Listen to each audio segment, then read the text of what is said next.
This is the Alt Thinking Podcast by 9 Point Partners. Today, featuring the DeFi Decoded series in partnership with Prophecy DeFi. The ideas and opinions expressed in this podcast should not be taken as investment advice. Always consult with your financial advisor before investing.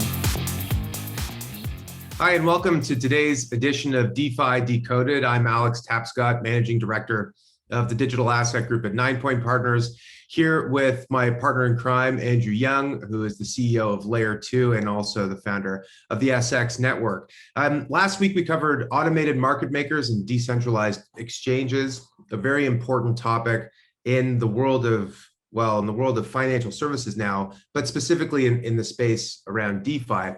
And today we're going to be talking about another really interesting topic, which is the rise of stablecoins and how they are fueling the growth of the DeFi ecosystem. And hopefully at some point we can talk about what the future of stablecoins looks like and how they could begin to impact financial services beyond just the crypto asset world. So for those who aren't familiar, stablecoins are basically digital assets that are pegged in value to a more traditional asset. And really, typically, and almost always, it's the US dollar. Stablecoins are really the dominant medium of exchange in the digital asset ecosystem and have grown at a tremendous rate. They recently surpassed around 110 billion US dollars in circulating supply, compared with less than $2 billion just a couple of years ago. So this is something that's growing obviously very quickly. In my view at least, they hold the potential to transform legacy payments infrastructure after we've seen the growth in crypto. I think that's reasonable to assume. On this episode of DeFi Decoded, Andrew and I are going to dig into this boom and discuss how stablecoins have helped fuel the rise of DeFi and talk about the different kinds of stablecoins. It's important to note that not all stablecoins are DeFi, but all stablecoins have contributed in some measure to the growth of DeFi. So with that, Andrew, welcome to another edition, and I'll let you sort of take it from here by answering, the simple question: how have stablecoins helped to fuel the growth of the DeFi ecosystem? Yeah, for sure. Thanks, Alex, and obviously super happy to be here again. I think before we can even talk about stablecoins and DeFi, you have to take a step back and look at how stablecoins sort of first came into the crypto ecosystem, because stablecoins have actually been around before the quote-unquote DeFi ecosystem emerged. Yeah. And they initially started off, and when I mean initially, it was simply just Tether. They initially started off as a solution to this banking problem that centralized exchanges had, in terms of they were having lots of difficulty getting bank accounts in order to take fiat money in. And so Tether essentially started as a way for exchanges to onboard US dollars and other fiat currencies into their exchange without actually needing to have a bank account directly. Then what happened is users increasingly actually preferred stablecoins over other crypto assets for trading. And so what happened with, at least with stablecoins and centralized exchanges, is that increasingly the stablecoins actually supplanted Bitcoin as the reserve currency of these exchanges. And what I mean by that is more and more trading volume was done through token to Tether trading pairs than a token to BTC, which is a huge difference from before. And then over the last 12 to 24 months, as DeFi has emerged onto the scene, initially the same sort of situation happened with DeFi, where users used ETH as the reserve currency of DeFi. And what's happened over the last, I would say 3 to 6 months, just to show you how new DeFi is, users are increasingly using stablecoins rather than ETH as their main, as one of their main holdings for DeFi allocations. And the reason why is that it's simply just less riskier to hold stablecoins. And so from an economic perspective, When you say less risky, what you mean is basically that there's less price volatility, right? Yeah, exactly. Yeah, exactly. Yeah, stablecoins are, hopefully stable. We can talk about the different, there's different categories of stablecoins, and some are less stable than others, but for the most part, stablecoins are more stable than obviously crypto assets. And because of that, investors require less of a risk premium to use stablecoins, and they're also just much safer to hold. And so I think because of that, the stablecoins have been rapidly gaining relative market share over Ether and other crypto assets within DeFi and exchanges. And I mentioned at the outset that not all stable coins, well, you mentioned not all stable coins are stable. And I mentioned that not all stable coins are DeFi. In fact, the one that you mentioned, Tether, and the other second largest, USDC, are not DeFi at all. Really, they're these centralized entities. But there are also some other stable coins that are more decentralized. And, we talked last week about AMMs and how basically these smart contracts and these networks are able to, perform some of the functions of what traditional exchanges perform. And what we're seeing are decentralized stablecoins that perform some of the functions of what a centralized one is, which is to say to issue new tokens and to collateralize that with assets that allow the value to remain stable in essence. Can we talk about that? What are the leading DeFi stablecoins that are out there today? Yeah, I think just to give a quick background, there's a thing that people in the industry call the stablecoin trilemma. So essentially what that is there's three different characteristics of a stablecoin, and a crypto stablecoin can only really pick two of the three. So those three characteristics are decentralization, collateralization, and responsiveness to demand. So within that, there's three different buckets. So like we mentioned, Tether and USDC, which is the stablecoin issued by Circle and Coinbase. That is I almost hesitate to call that part of DeFi because it's fully centralized, but it's backed one by one by reserves in a US bank account, which makes it highly responsive to demand and also means it's fully collateralized. But like we said, it's not decentralized. And so which means it's not censorship resistant, which is a huge factor for a lot of users in the DeFi ecosystem. And then there's the other two buckets of stablecoins are what I would consider more DeFi stablecoins, as you said. And the main bucket is this collateralized stablecoins. So these are stablecoins like DAI, which is collateralized with a basket of crypto assets. It's actually over collateralized to deal with the fact that these crypto assets are so volatile, which makes it fully decentralized as well. But unfortunately, it doesn't make it responsive to demand, which has meant that liquidity has suffered. And that's why you see the fact that Tether is far greater than, in terms of market cap, than DAI.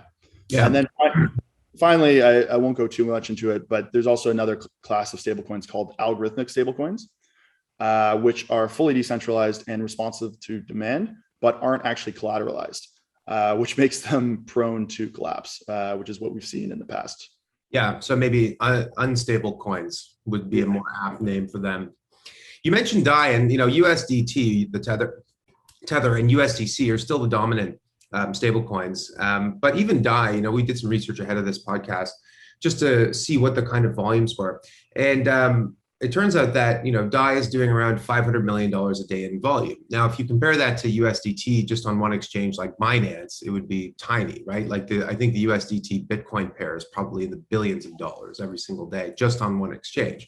But still, $500 million a day in daily volume is more than the daily processing volume of Venmo, which is a very popular payment app in the US, right? And as part of, a business, a fintech that could, be worth lots and lots of money. So it's sort of interesting that even within the context of these stablecoins, the thing that maybe isn't as responsive because it's decentralized is still actually like a fairly sizable entity that is clearly being used quite often because it's doing almost $500 million US a day in dollar volumes. One of the questions that comes up around stablecoins is, are they collateralized? What is the collateral? But then the other thing is, how are they audited and regulated?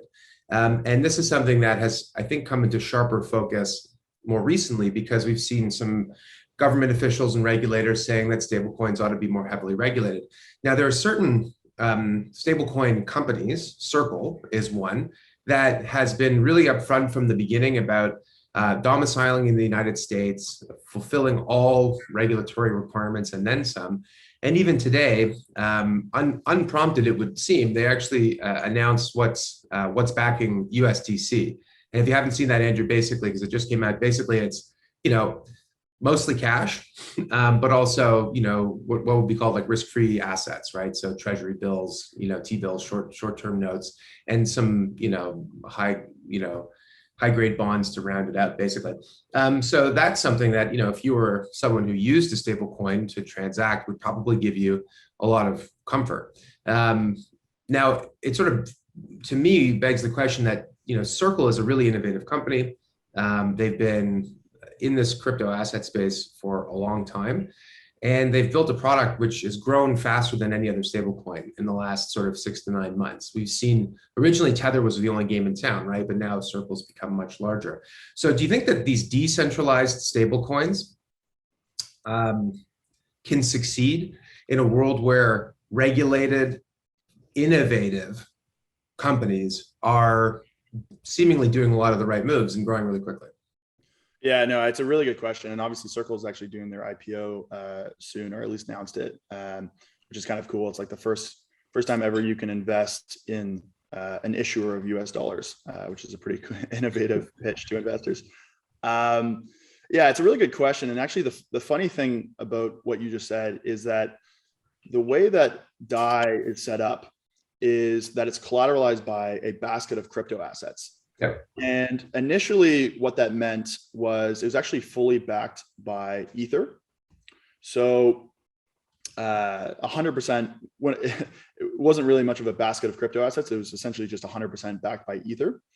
And what's happened over the last 18 months is that to grow the market cap of DAI, they needed to diversify the risk by introducing more assets into that bucket, or basket, I should say.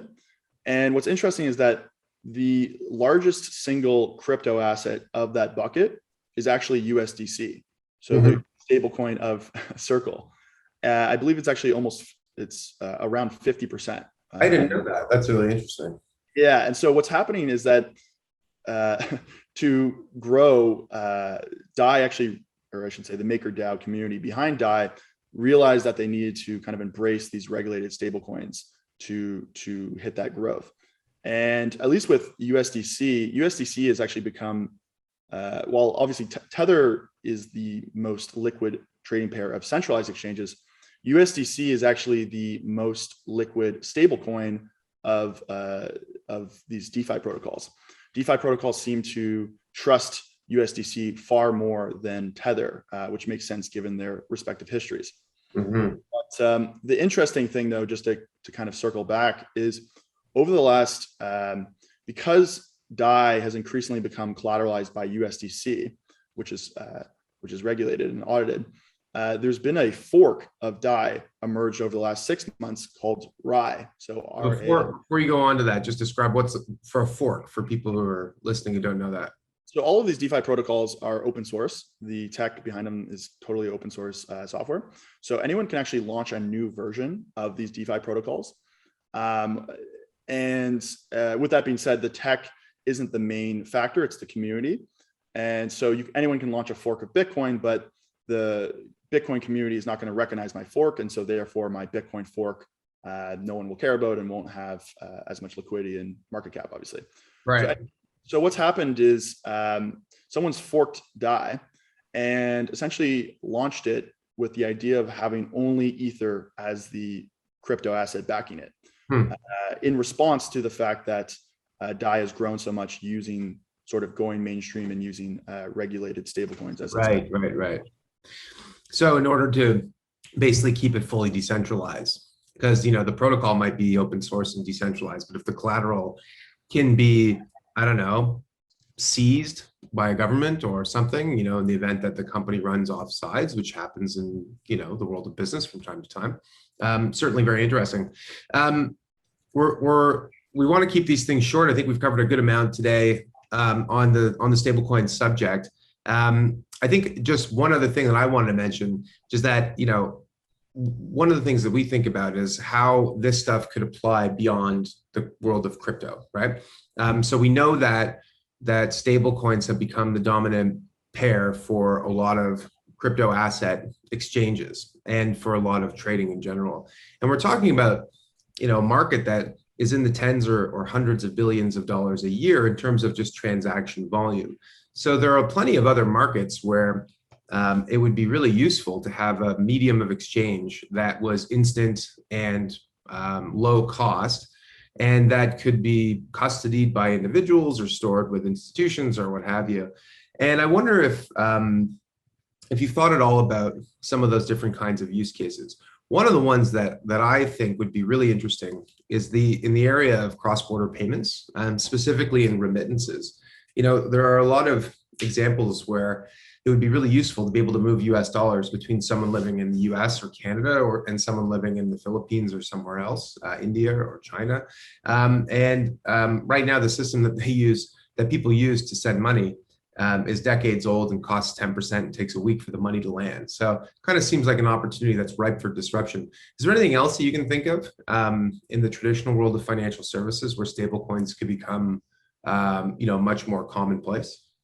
Yeah, I think, the example you gave was perfect. I think, and you actually talked a lot about the use cases, like all these different use cases that you can use cryptocurrencies for in your two books. And I remember you did talk about remittances as well, obviously, but I think a lot of the use cases you talked about that crypto assets could fulfill, stable coins are sort of stepping in as the actual practical and pragmatic way of achieving those use cases.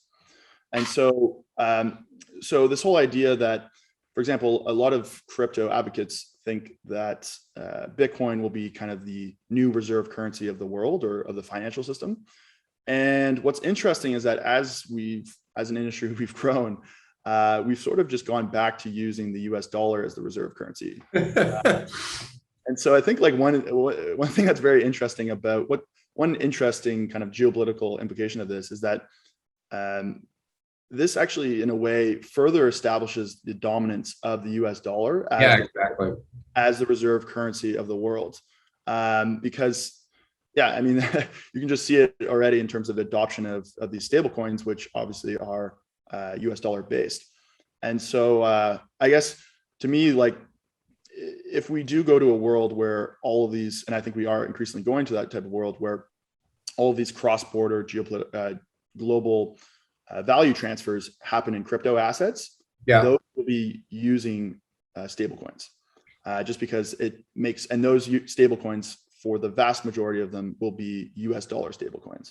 It seems like we're headed that direction for sure. I mean, Bitcoin is a very compelling asset to hold as an alternative to gold and other financial assets. It's proven itself to be uncorrelated, a good store of value in the long term if you take a long view.